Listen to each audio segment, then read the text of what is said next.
అదే RTV app వార్తల్ని క్షణాల్లో చదివే అవకాశం ఉంటుంది. ఒక న్యూస్ పేపర్, ఒక టెలివిజన్ ఛానల్ మీ చేతుల్లో ఎప్పుడూ ఉంటాయి.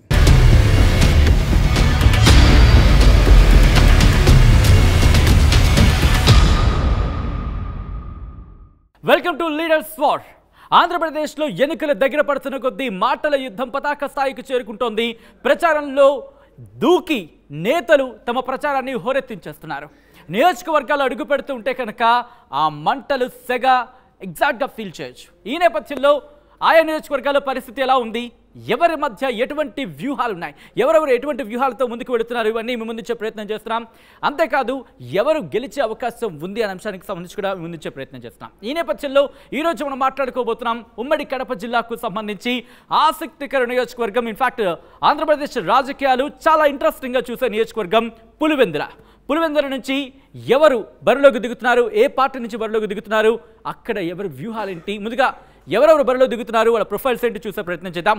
వైసీపీ బరిలోకి దించింది. ఇన్ఫాక్ట్ వైసీపీ నుంచి బరిలోకి దిగుతున్నారు పార్టీ అధ్యక్షుడు వైఎస్ జగన్మోహన్ రెడ్డి. అలాగే తెలుగుదేశం పార్టీ బరిలోకి దించింది మారెడ్డి రవీంద్రనాథ్ రెడ్డి, బీటెక్ రవి అంటూ ఉంటారు. సో వీళ్ళిద్దరికి సంబంధించి ప్రొఫైల్స్ చూద్దాం. ముందుగా వైసీపీ నుంచి వైఎస్ జగన్మోహన్ రెడ్డి ప్రొఫైల్ కనుక చూస్తే రెడ్డి సామాజిక వర్గానికి చెందిన నేత, బీకాం చదువుకున్నారు, ప్రస్తుతం ఆంధ్రప్రదేశ్ ముఖ్యమంత్రిగా ఉన్నారు వైఎస్ జగన్మోహన్ రెడ్డి. ఇక అలాగే 2009లో తొలిసారి కాంగ్రెస్ నుంచి కడప ఎంపీగా పోటీ చేశారు, గెలిచారు. తండ్రి రాజశేఖర్ రెడ్డి మరణం తర్వాత వైసీపీ పార్టీని స్థాపించారు ఈయన. ఇక గత 2 ఎన్నికల్లో 1,20,000 ఓట్లకు పైగా భారీ మెజారిటీతో గెలిచారు వైఎస్ జగన్మోహన్ రెడ్డి. ఇది వైసీపీ నుంచి బరిలోకి దిగుతున్న వైఎస్ జగన్మోహన్ రెడ్డికి సంబంధించిన ప్రొఫైల్. ఇక తెలుగుదేశం పార్టీ బరిలోకి దించింది మారెడ్డి రవీంద్రనాథ్ రెడ్ి, బీటెక్ రవి అని కూడా అంటూ ఉంటారు. రెడ్డి సామాజిక వర్గానికి చెందిన నేత, బీటెక్ చదువుకున్నారు. దీంతో ఆయన బీటెక్ రవి అని చెప్పి పిలుస్తూ ఉంటారు. అలాగే చిన్నాన్న హత్యకు గురవడంతో రాజకీయాలకు ఎంట్రీ ఇచ్చారు మారెడ్డి రవీంద్రనాథ్ రెడ్డి. కడప జిల్లాలో తెలుగుదేశం పార్టీ సీనియర్ నేత, మాజీ ఎమ్మెల్సీ కూడా అయిన 2011 ఉప ఎన్నికల్లో జగన్పై పోటీ చేశారు, ఓటమిని చవిచూశారు మారెడ్డి రవీంద్రనాథ్ రెడ్డి. ఇది అభ్యర్థులకు సంబంధించిన ప్రొఫైల్. ఇక పులివెందుల నియోజకవర్గానికి సంబంధించి క్లుప్తంగా చూసే ప్రయత్నం చేస్తే కనుక కడప లోక్సభ స్థానంలో భాగం పులివెందుల నియోజకవర్గం. 1978 నుంచి వైఎస్ కుటుంబ సభ్యులదే ఇక్కడ గెలుపు. అంటే ఒకసారి చూడొచ్చు, 78, 88, 98, 2008, 2018 అంటే దాదాపు 4 దశాబ్దాల పాటు ఇటు వైఎస్ కుటుంబందే అక్కడ హవానే చెప్పుకోవాలి. ఇక సింహాద్రిపురం, లింగాల, తొండూరు, పులివెందుల, వేముల, వేంపల్లి, చక్రాయపేట మండలాలు పులివెందుల నియోజకవర్గం పరిధిలోకి వస్తాయి. ఇక ఇక్కడ సామాజిక వర్గానికి సంబంధించి ఎవరికి ఎన్ని ఓట్లు ఉన్నాయనే అంశానికి సంబంధించి చూసే ప్రయత్నం చేద్దాం. Here it is. ఇక్కడ రెడ్డి సామాజిక వర్గానికి సంబంధించి 60,000 ఓట్లు ఉన్నాయి, బలిజ సామాజిక వర్గానికి 40,000 ఓట్లు, బీసీ సామాజిక వర్గానికి 50,000 ఓట్లు, అలాగే ఎస్సీ ఎస్టీ సామాజిక వర్గానికి 40,000 ఓట్లు. ఇక ముస్లిం సామాజిక వర్గానికి సంబంధించి 30,000 ఓట్లు ఉన్న పరిస్థితి. ఈ నేపథ్యంలో ఈసారైనా టీడీపీ అక్కడ గెలుపును సాధిస్తుందా, లేకపోతే మళ్ళీ వైఎస్ కుటుంబాందే హవానా? ఎవరి విజయ అవకాశాలు ఏ విధంగా ఉన్నాయి, ముఖ్యంగా ఎటువంటి అంశాలు ఈసారి ప్రభావితం చేయబోతున్నాయి, ఇవన్నీ కూడా తెలుసుకునే ప్రయత్నం చేద్దాం. మా ప్రతినిధి కిషోర్ అప్డేట్స్ అందించబోతున్నారు. కిషోర్, వైఎస్ జగన్మోహన్ రెడ్డి అక్కడ అంటే వైసీపీ నుంచి ఆ పార్టీ అధ్యక్షుడు వైఎస్ జగన్మోహన్ రెడ్డి బరిలో దిగుతున్నారు. At the same time TDP నుంచి మారెడ్డి రవీంద్రనాథ్ రెడ్డి, బీటెక్ రవి అని కూడా అంటూ ఉంటారు. సో వీళ్ళిద్దరు బరిలో దిగుతున్నారు. కానీ గత 4 దశాబ్దాలుగా వైఎస్ కుటుంబందే అక్కడ హవా.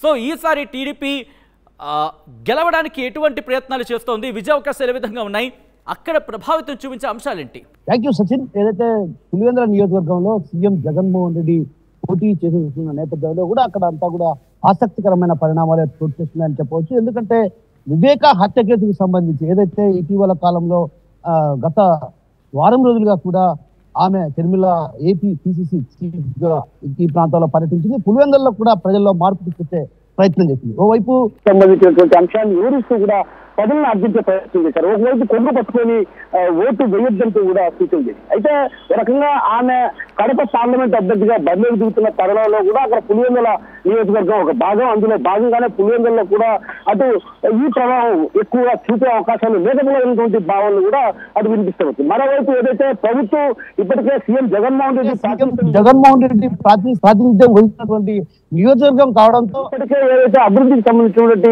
పలు కార్యక్రమాలు బస్టాండ్ కావచ్చు, అదేవిధంగా అక్కడ ఉన్నటువంటి రైతులకు కావాల్సినటువంటి మౌలిక సదుపాయాలకు సంబంధించి కావచ్చు, అదేవిధంగా మార్కెట్ యార్డ్ వంటి వాటికి కూడా, అదేవిధంగా విద్యార్థికి సంబంధించి ఏదైతే ఇంజనీరింగ్ కళాశాల కావచ్చు, అదేవిధంగా మెడికల్ కళాశాలను కూడా ఏర్పాటు చేస్తారు. అంటే ఒక రకంగా పులివెందుల ప్రాంతాన్ని దశాబ్దాల కాలంగా వైఎస్ కుటుంబం హవా కొనసాగుతున్న పరిస్థితి. ఆ పరిస్థితుల నేపథ్యంలో ఆ ప్రాంత వాసులకు అన్ని విధాల ఏర్పాట్లు చేయాలి. ఏదైతే వారికి మౌలిక వసతులతో పాటు అటు విద్యా వైద్య రంగంలో ఉన్నటువంటి, అదేవిధంగా రైతాంగానికి సంబంధించినటువంటి అన్ని అంశాలపైన కూడా అటు పరిగణలోకి తీసుకొని అక్కడ అభివృద్ధి చేస్తున్న పరిస్థితి. అయితే మరోవైపు ఏదైతే ఈ జగన్మోహన్ రెడ్డిపై అటు పట్టణ ప్రాంతాల్లో కొంత వ్యతిరేకత ఉన్నటువంటి పరిస్థితి మాత్రం వాస్తవం. గ్రామీణ ప్రాంతాల్లో మాత్రం ఏదైతే నవరత్నాల పథకాలు అమలు చేస్తున్నటువంటి తరుణంలో లబ్ధి పొందారన్నటువంటి భావన అటు గ్రామీణ ప్రాంత వాసుల్లో కూడా వినిపిస్తారు. ఇలాంటి పరిస్థితుల నేపథ్యంలో కాస్త ప్రభావం ఏదైతే వివేక హత్య కేసుకు సంబంధించిన ప్రభావం చూపవచ్చు. అయితే బీటెక్ రవి ఏదైతే టీడీపీ అభ్యర్థిగా పోటీ చేసినటువంటి బీటెక్ రవి కూడా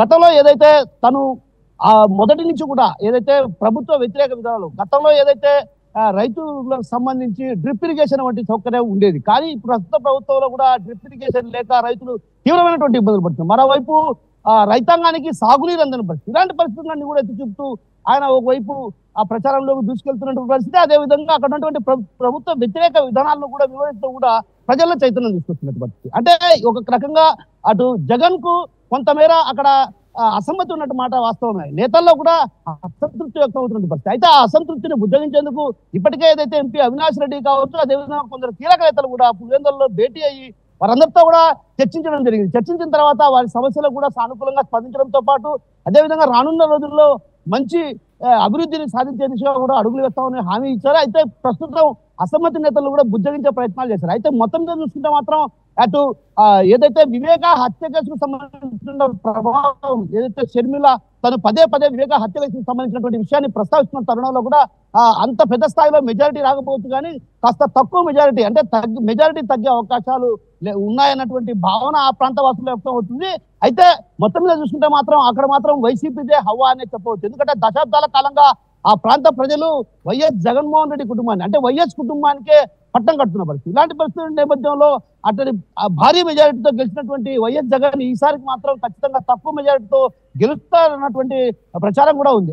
టీడీపీకి మాత్రం కాస్త మెరుగైన ఏదైతే ఓట్లు రావచ్చు, కానీ గెలిచే పరిస్థితి లేదన్నటువంటి భావన అటు అందరిలో వినిపిస్తున్న పరిస్థితి. ఎందుకంటే ప్రధానంగా అటు వైఎస్ కుటుంబానికి ఎప్పటి నుంచో అంటే దశాబ్దాల కాలంగా కూడా అక్కడ వైఎస్ కుటుంబానికి వెన్నంటి ఉన్నటువంటి పరిస్థితి. ఇలాంటి పరిస్థితి నేపథ్యంలో వైఎస్ వివేక హత్య అంటే వైఎస్ వివేక ఆ పులివెందుల ప్రాంత ప్రజలకు ఎవరికైనా సరే పేరు పెట్టి పిలిచగల సమర్థత ఉన్నటువంటి నేత ఆయన ప్రభావం కూడా చూపే అవకాశం ఈ ప్రభావం చూపే అవకాశం ఉన్న నేపథ్యంలో కిషోర్ ఇక్కడ వైఎస్ కుటుంబం ముఖ్యంగా వైఎస్ వివేకకు సంబంధించి వైఎస్ వివేక భార్య సౌభాగ్యమ్మ అక్కడ బరిలోకి దిగే అవకాశం ఉందా?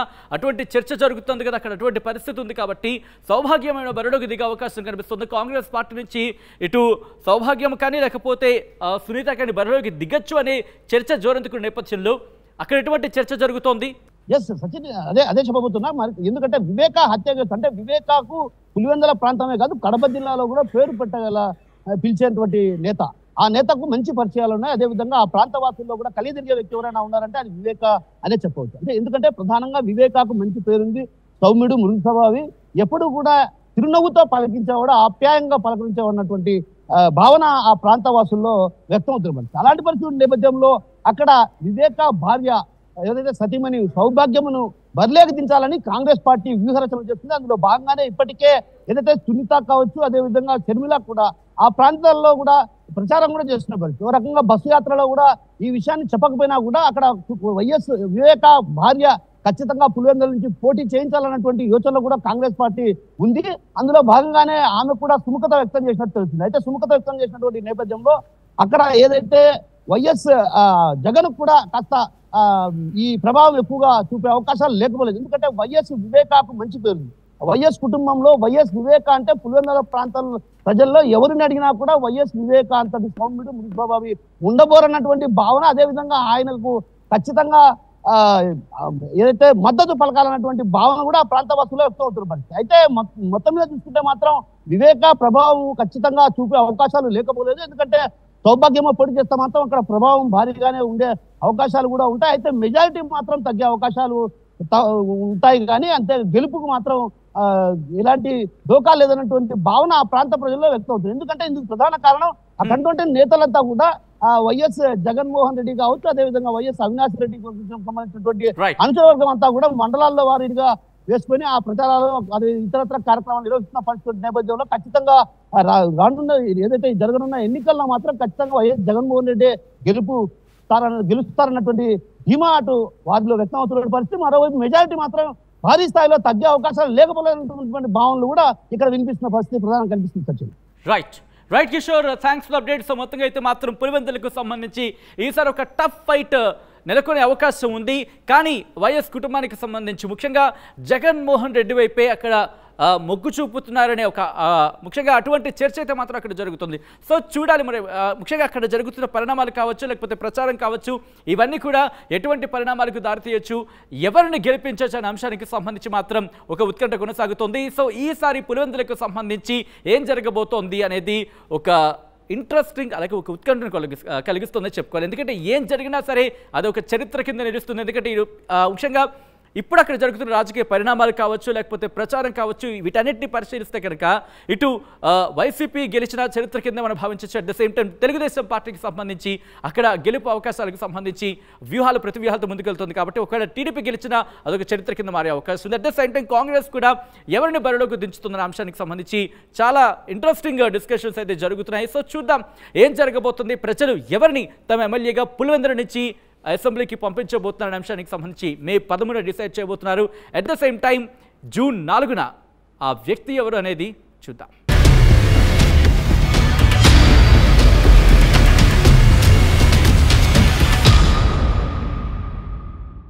మరిన్ని వీడియోస్ కోసం ఛానల్ ని సబ్స్క్రైబ్ చేయండి. లేటెస్ట్ అప్డేట్స్ కోసం వాట్సాప్ ఛానల్ ని ఫాలో చేయండి. అండ్ లింక్ డిస్క్రిప్షన్ లో ఉంది.